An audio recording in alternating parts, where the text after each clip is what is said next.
What's going on, everyone? So, excuse the mess behind me. Got some laundry going on. My wife is got a table. I'm not doing any laundry. She kind of folds a lot of it. I'll do the folding part. But let's talk about the Miami-Florida game.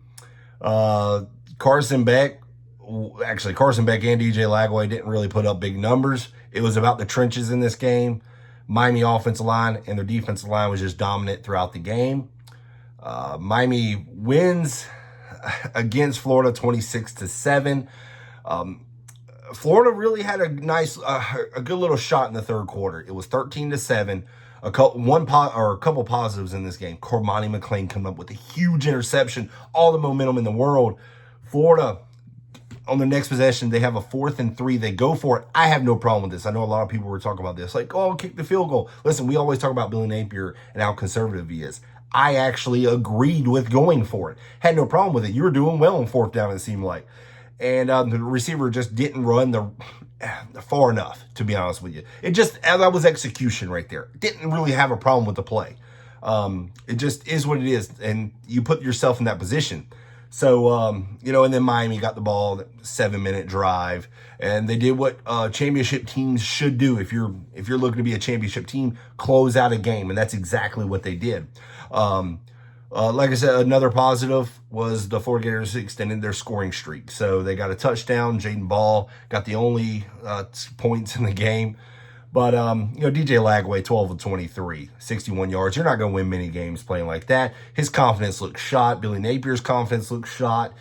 He doesn't trust him throwing the ball. I thought Lagway and his legs in the third quarter was a factor. I thought it was actually giving Miami fits because Florida was using it. I was like, hey, this is good. And then they kind of went away with it. But, he's a big guy, 247, 6'2", I think he is. So, went right up the middle. Lowered his shoulder. He actually hurt a couple of Miami guys. Because he's a big guy. He's hard to tackle. But, that Miami defensive line was just, with Ruben Bain, they get right after you. And they're physical. We knew they were, especially that offensive line. And that offensive line ended up dominating at the end of the fourth quarter. That's what closed out the game. I know a couple people are going to be mad about Miami scoring a touchdown at the end to make it 26-7. I have no problem with that. Mario Cristobal understands rivalries. I actually have no problem with that. I would like it in my coach if my coach did that. My coach never has has that opportunity because they're always losing 4-1-3. Really, I have no problem with it because Cristobal is also, he's got recruits in that stadium. And that shows them like, hey, this coach is aggressive. He don't care. He loves rivalries, and boom. Listen, they did nothing tricky, especially, that's what I like. They went strength on strength. They said, hey, just stop us. If you stop us, that's good. That's cool. But Miami, you weren't stopping that Miami offensive line tonight. They were dominant. Mark Fletcher, 24 carries, 116 yards. And I felt like Miami kind of shot themselves in the foot a lot in the first half because they only had a 13-0 lead, and it felt like it was more. Now, there was one play where Miami had a long touchdown. It actually blew the whistle quick. Felt like that actually should have been a touchdown, but we got a little favoritism right there on the whistle, I guess. But, listen, Miami was just a better team. They were more dominant. Like I said, there was a couple positives to look at, but really, man, this offense is just kind of so bad right now. I don't really know how many games it can win, especially with the schedule that Florida's got. But, that offensive line, we were lied to about that offensive line, guys. 4 returning offensive linemen, and, they can't block anybody. They can't block a soul. They can't. I get Ruben Bain is going to be a top 10 pick, and he's really good, but they can't block anybody. None of those guys are blocking anybody. And I get DJ Lagway. That's kind of like something that's hard. I get his confidence level is shot, and he has no time to even throw the ball. Whenever he does, though, he's missing guys really bad. But that just comes with repetition. He's not getting into a groove. And I know DJ Lagway has the talent. We have seen it before. But my God, I think this offense is just so bad. I don't understand why we're not running 5 wide or 4 wide. Why are we running with these tight ends that are slow as molasses? I don't get it. But again, that's your play caller. That's Billy Napier. So, but looking at the box score, Florida really couldn't do nothing much on the ground. They were only averaging 2.8 yards per carry.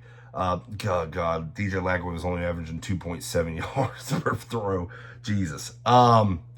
Yeah, I mean, and look, I mean, we got stud receivers, and Jaden Ball had 3 catches. He led the way. Your running back leading the way for catches is not a good sign. And Jaden Ball couldn't get anything. I mean, at the beginning of the game, you knew it was going to be rough for him. I mean, they were already in the backfield when he got the ball. As soon as he got the ball, they were there. So he could only break so many tackles. And you kind of felt bad a little bit for some of these guys. But again, the defense toughed it out. They were down 3 starters. I mean, Florida did a heck of a job, the defense, staying in the game. Jaden Woods getting his first sack. He came up good, pretty big in the first half, I believe, with the big sack. But man, it just sucks because I know the defense, we're like in that Will Muschamp era where the defense is really good and the offense is just really bad. And that's where it is right now.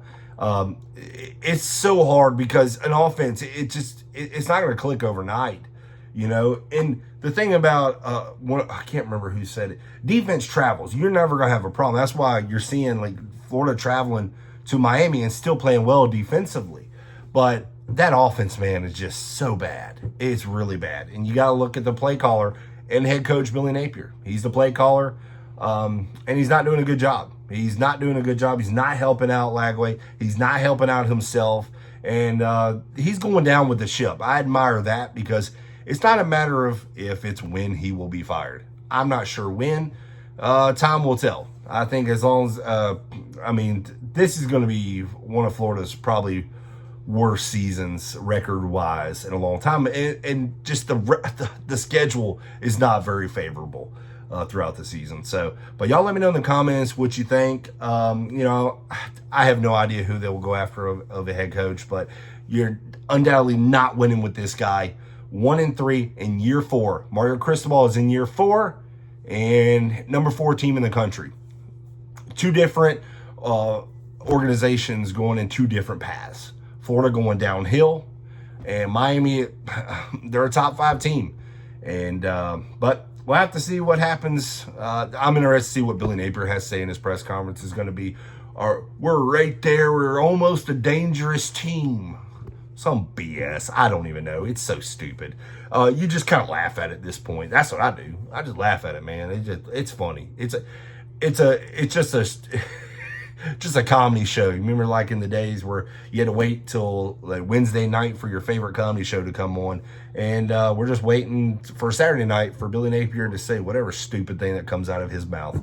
So, hey guys, as always, I appreciate you all watching this channel. Don't forget to hit that like button. Don't forget to hit that subscribe button as well. I appreciate it. Y'all have a great one.